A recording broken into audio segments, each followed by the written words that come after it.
So here we are. Good morning.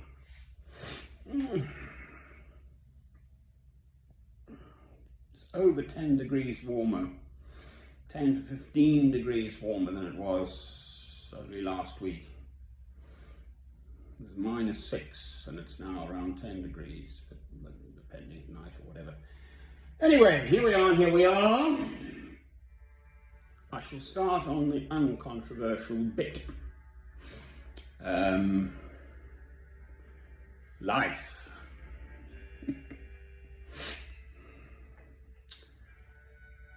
Women. Now, my mother was a woman. There's a surprise. My grandmother was a woman. My great-great-grandmother was a woman. And blessedly in my life, all those women, as far as I'm aware, in their own way, were fine ladies. I've actually got pictures of them on the wall.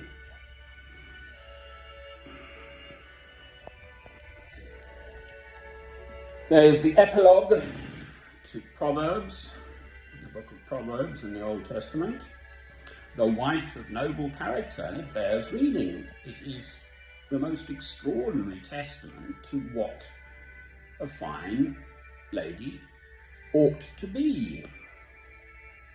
So that's women and what they may aspire to. Of course, Mary was the mother of Christ.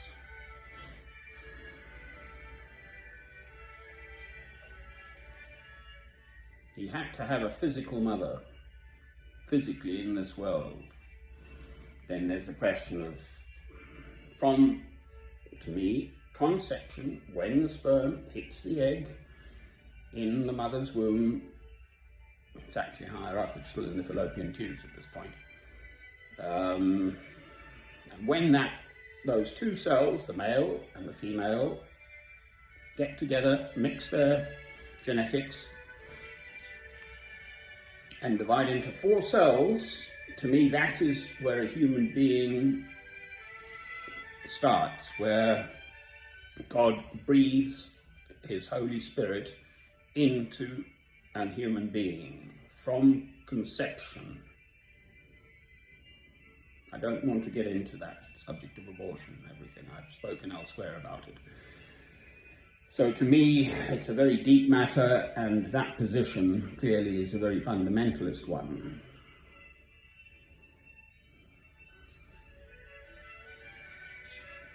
It's wonderful to see the way mothers are. I always remember, I worked originally was in hospitals and medical background and so on and so forth. Anyway, I think it was a holiday job at Edgware General. I was working as a plaster technician, putting plasters on and so on. And we had to put this, it's hip dysplasia, so you put a whole body thing right up to under the armpits, right down the whole body, with holes in the middle, and the legs are spread with a big stick between the knees, so the legs are spread so that you fix the hips, because otherwise they're going to grow. We're talking of a child maybe 10-year-old here. So that child then is in that physical cast for months, and the mother was there, the child was on the table, and I just remember her. I was probably only 16, I think. No, I think I was older actually. I was older. No, I was older, 19 maybe. Anyway, before my medicine or something. Probably a holiday job or something. Oh, anyway. And I just remember her. I can just see her now. I'm 64 years old now, but I can just remember it so well. And the mother was there, and she was the mother. And she was quite calm and knew what we were doing was for the good of her child.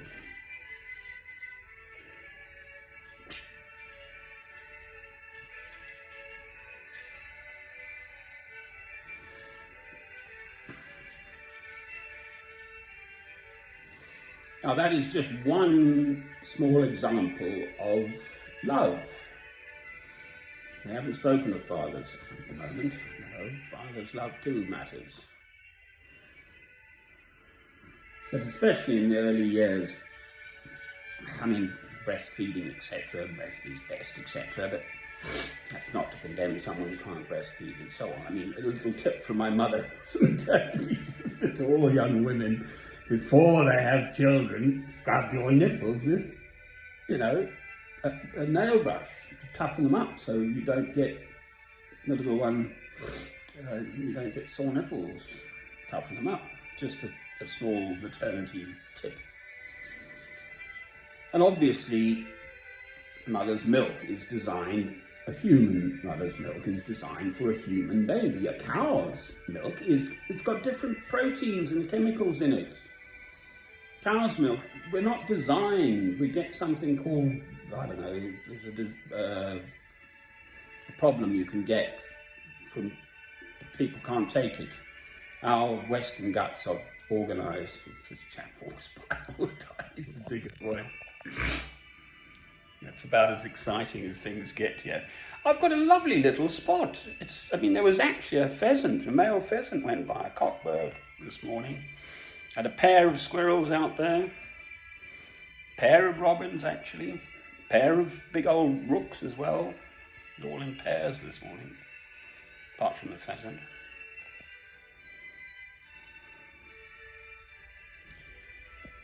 So, that's the preamble. The whole of mankind, wouldn't exist without women, for heaven's sake. Equally, clearly one has to have a male input, but by and large it's the woman who bears the brunt of obviously bearing the child and then rearing it in its early time. Not exclusively, of course, but... Right, so that's all wonderful stuff. That was Pachelbel's Canon by Pachelbel. It's a canon. Canons go round and round, and you play a bit, and then there's a bit, and I think... Anyway, he's sort of the same era as Bach. I'm a Beethoven chap, not a Bach chap, but there we go. Bach did some good stuff too. Right.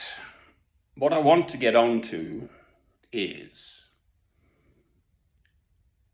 those children born to a woman, obviously, young perhaps, unmarried mothers. There's always, of course, the very distressing subject of rape.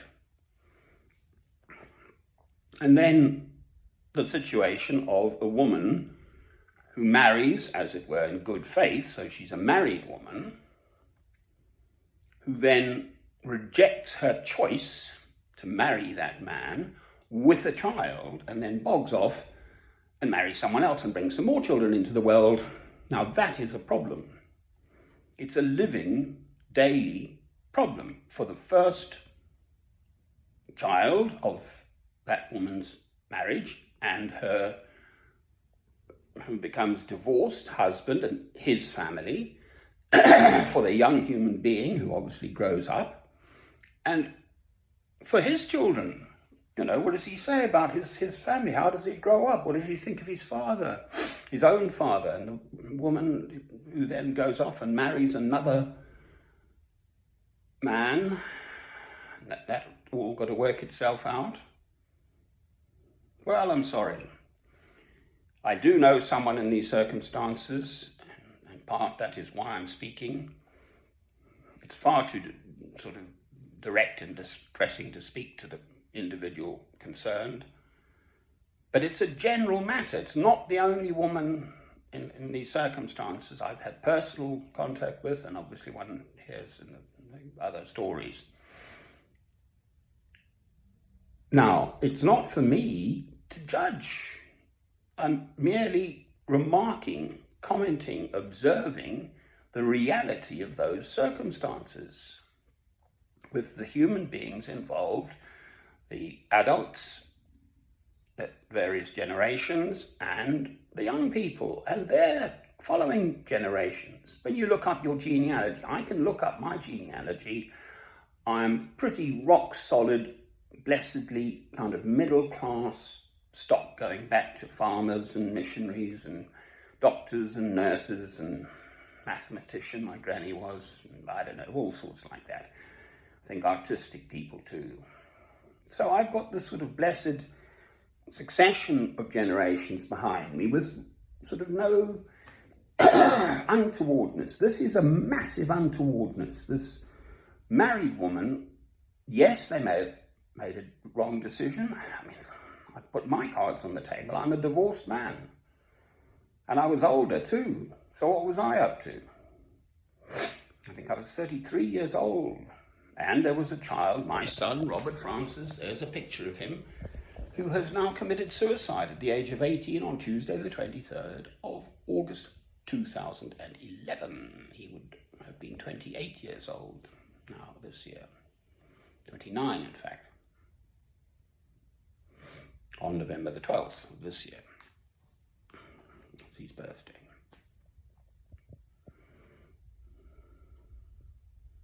So I have been married. I have been in this married situation, and then there was a huge, massive blow up, and without going into all the circumstances, it's tragic. My former wife was basically sexually abused by her own father, and I had to end up divorcing my former wife, and I was barred from the family situation, and it was all my fault, which is utter rubbish. So I carry that to my grave, both my hair and my beard I will never cut, because I'm living for my son, Robert Francis, too. Still. So I do understand about how deeply, once there's a child involved, how deeply these matters go. I mean, I just remember so clearly the little file, you do a urine test, it went blue. Ah! Mammy Bear's pregnant.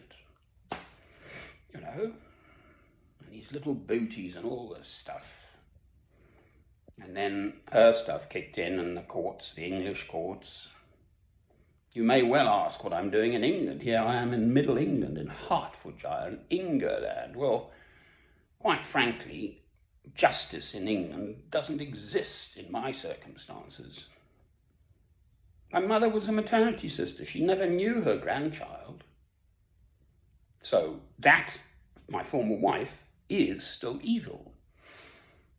We look to Romans in the New Testament, the letter to Romans written by St. Paul.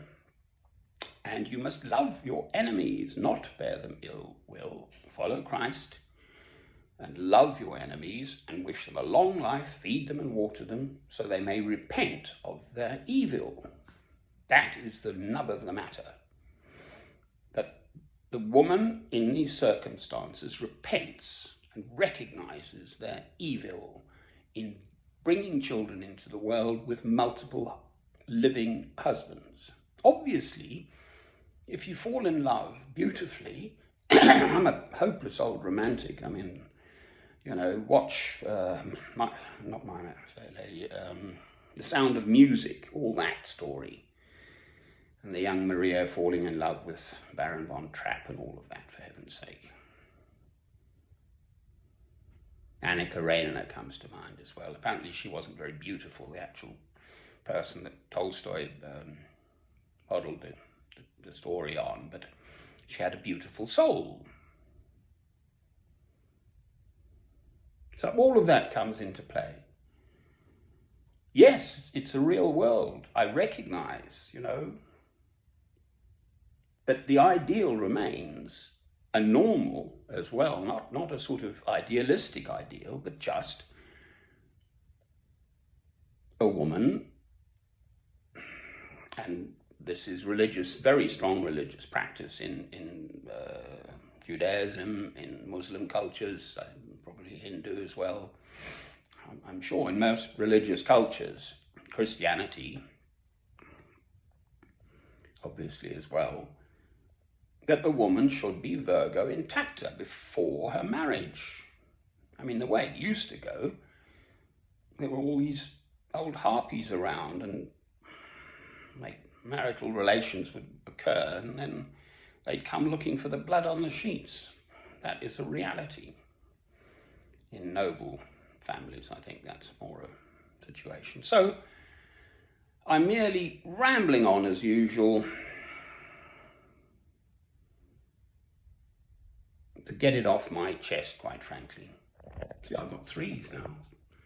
Oh, no. Oh, 5. That's 5 rooks, isn't it? 3 pigeons, that's 8 birdies. And they're all looking for wormies. Aren't I lucky? I mean, that is my peaceful scene. What about Yemen at the moment, for heaven's sake? I still cannot believe that the Houthis, it's between Shia and the other lot, the Muslims, Sunni Muslims. And I think the Saudis are hard right-wing somethings in the Muslim way. But 450 children documented have been shot.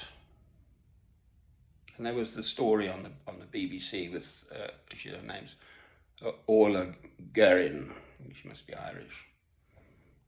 And this little one had great big eyes, it survived. And there's a picture, a little brother pulled this little one off, and only about this size, and how the poor little thing is terrified of going out now. Whoa, it's just horrendous. So it's not that I'm unfeeling about all of this stuff. Family matters.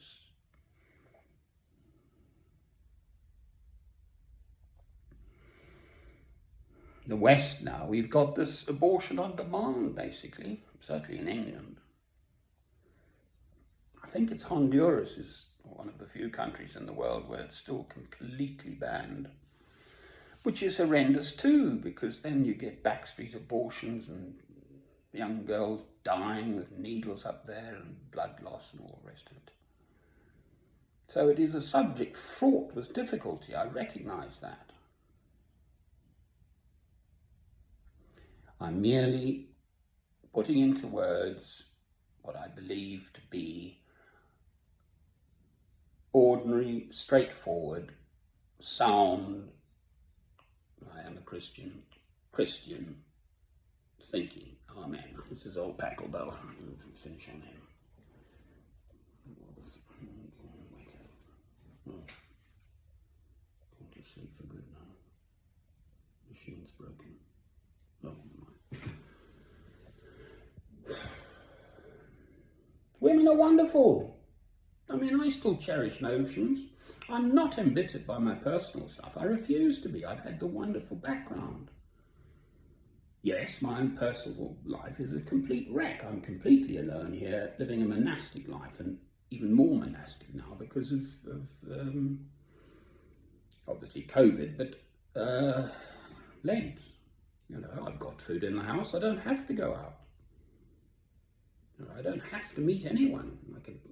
I am, in fact, to all intents and purposes. I know I haven't got COVID, as far as I'm aware.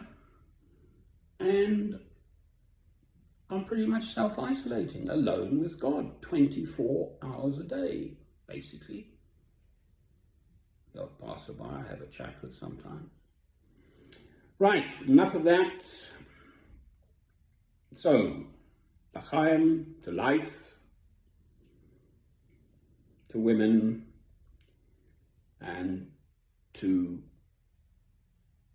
women who are honest, good, and true.